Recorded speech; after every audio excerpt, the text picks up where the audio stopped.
Bismillahirrahmanirrahim. Assalamualaikum warahmatullahi wabarakatuh. Alhamdulillah, kita bersyukur kepada Allah Subhanahu wa taala. Assalatu wassalamu ala Rasulillah. Kita senantiasa bersolawat kepada Nabi Muhammad sallallahu alaihi wasallam.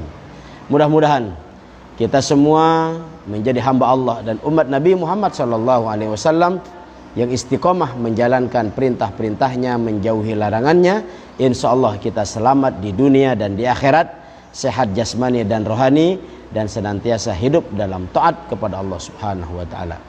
Alhamdulillah, pada kesempatan hari ini kita akan melanjutkan kajian kitab Mukhtarul Ahadits yang insyaallah pembahasan pada kesempatan hari ini kita akan membahas hadis yang ke-10. Hadis yang ke-10 ini diriwayatkan oleh Abu Naim dari Abu Hurairah. Rasulullah sallallahu alaihi wasallam bersabda, "Ibna Adam, ati rabbakah tusamma akilan wa la ta'sihi fatusamma jahilan." Subhanallah. Dalam hadis ini Rasulullah sallallahu alaihi wasallam memanggil kita semua sebagai panggilan Ibna Adam, anak cucu Nabi Adam. Kenapa kok kita dipanggil anak cucu Nabi Adam? Karena dalam Islam diyakini bahwa makhluk Allah yang pertama kali diciptakan adalah Nabi Adam, kemudian Siti Hawa, kemudian dari Nabi Adam dan Siti Hawa itu mempunyai putra, mempunyai cucu, terus beranak pinak sampai umat semasa kita hari ini dan insya Allah sampai akhir hayat.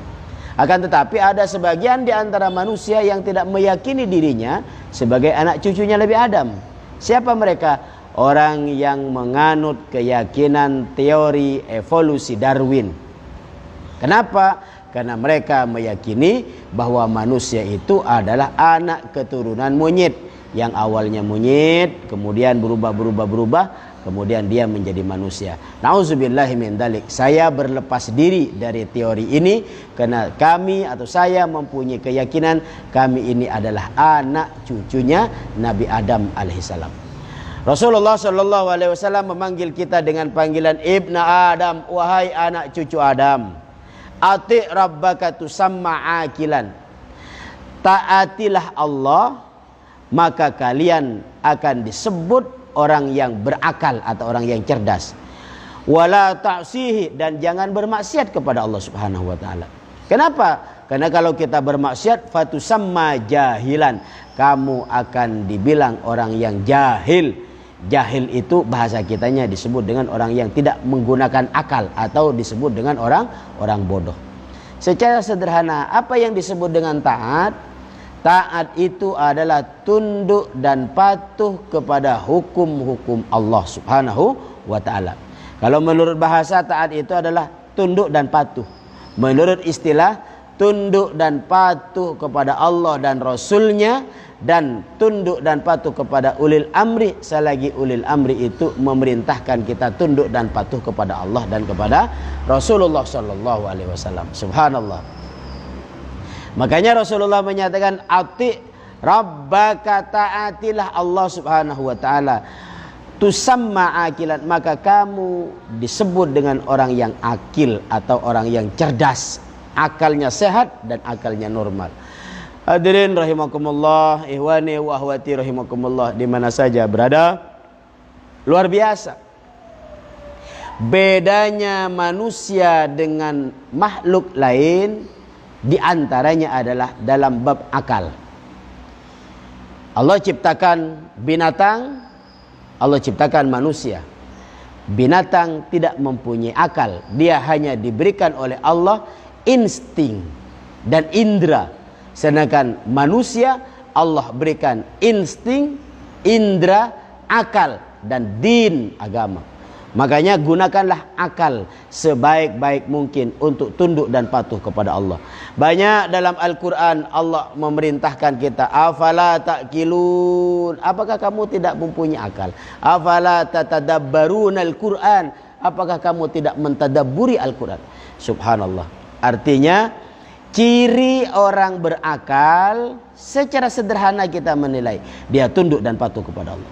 Tidak dilihat dari aksesorisnya, penampilannya, tidak dilihat dari gelarnya, tidak dilihat dari penampilannya, bukan, tapi dilihat kepatuhannya kepada Allah.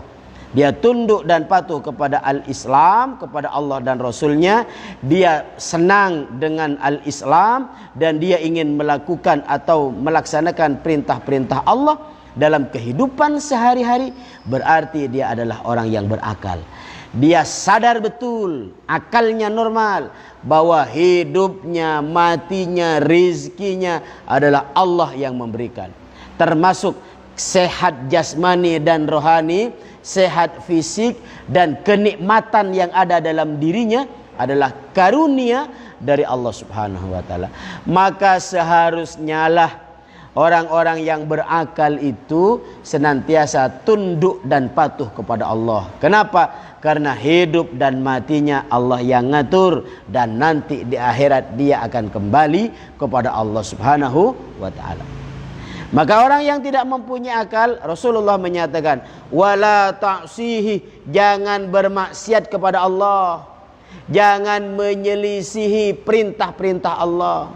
Kenapa? Karena engkau ketika tidak melaksanakan perintah Allah, maka kamu pasti akan melakukan larangan Allah.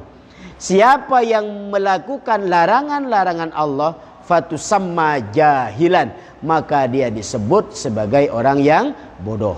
Ini menurut Rasulullah SAW. Subhanallah, sederhana kita memahaminya. Setiap perintah Allah pasti akan mengandung kebaikan bagi setiap makhluknya, dan setiap larangan-larangan Allah pasti akan mengakibatkan madarat, keburukan kalau dilakukan bagi setiap makhluk.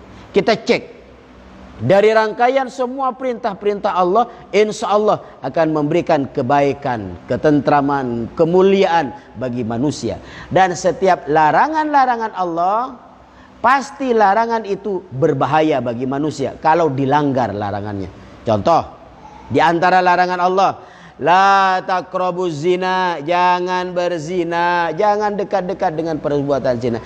Kenapa kok zina dilarang? Karena ketika zina dilakukan akan merusak strata sosial, sistem nasab dalam keluarga, keturunan, bahkan bisa menghancurkan amal ibadah yang ia lakukan.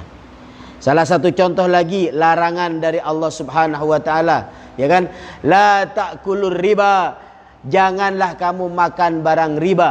Kenapa demikian? Karena riba itu akan berakibat negatif bagi pelakunya dan bagi korbannya. Subhanallah.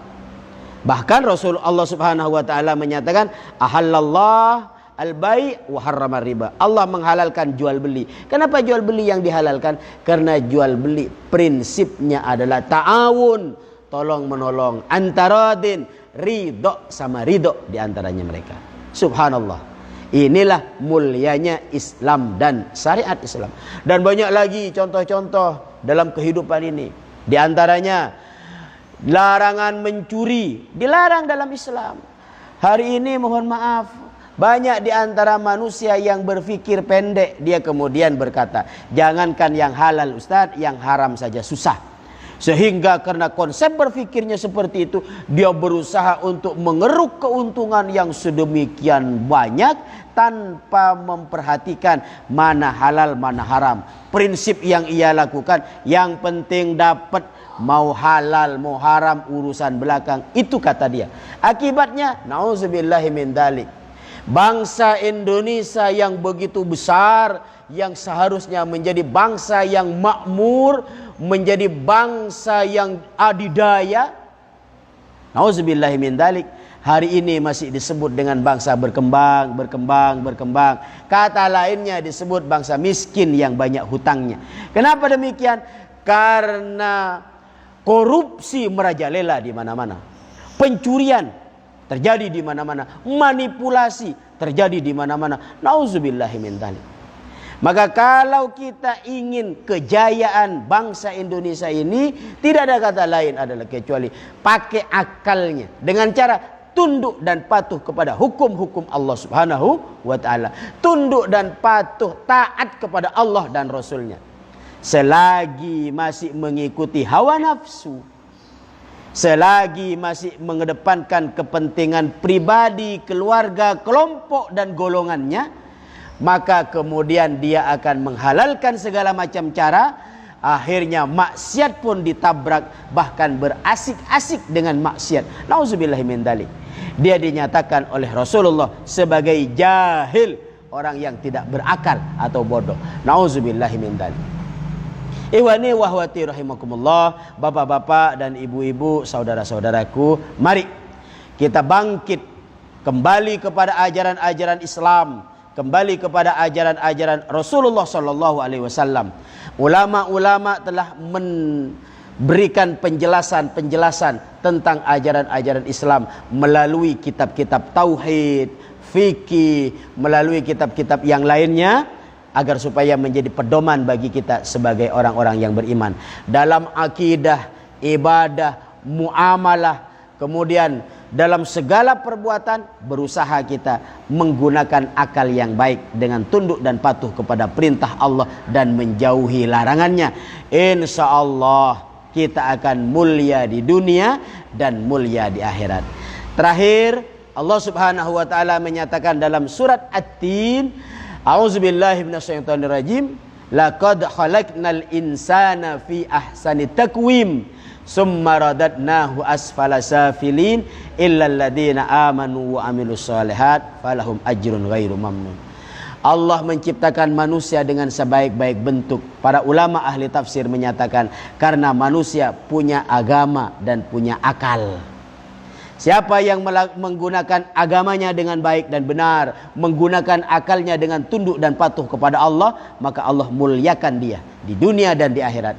Siapa yang tidak menghiraukan perintah-perintah yang ada di dalam agama, bahkan dia cenderung melanggar ajaran agama, akalnya tidak digunakan untuk tunduk dan patuh kepada Allah, maka dia termasuk ke dalam komunitas jahil. Nauzubillahi min dzalik. Mudah-mudahan anak-anak kita, keluarga kita, kerabat-kerabat kita dan kita semua dan murid-murid kita senantiasa mendapatkan hidayah dari Allah Subhanahu wa taala, senantiasa berusaha untuk menjadi makhluk-makhluk yang berakal dan dilindungi dari sifat jahiliyah yang punya kecenderungan bermaksiat kepada Allah Subhanahu wa taala. Subhanakallahumma wa bihamdika asyhadu an la ilaha illa anta astaghfiruka wa atubu ilaik. Assalamualaikum warahmatullahi wabarakatuh.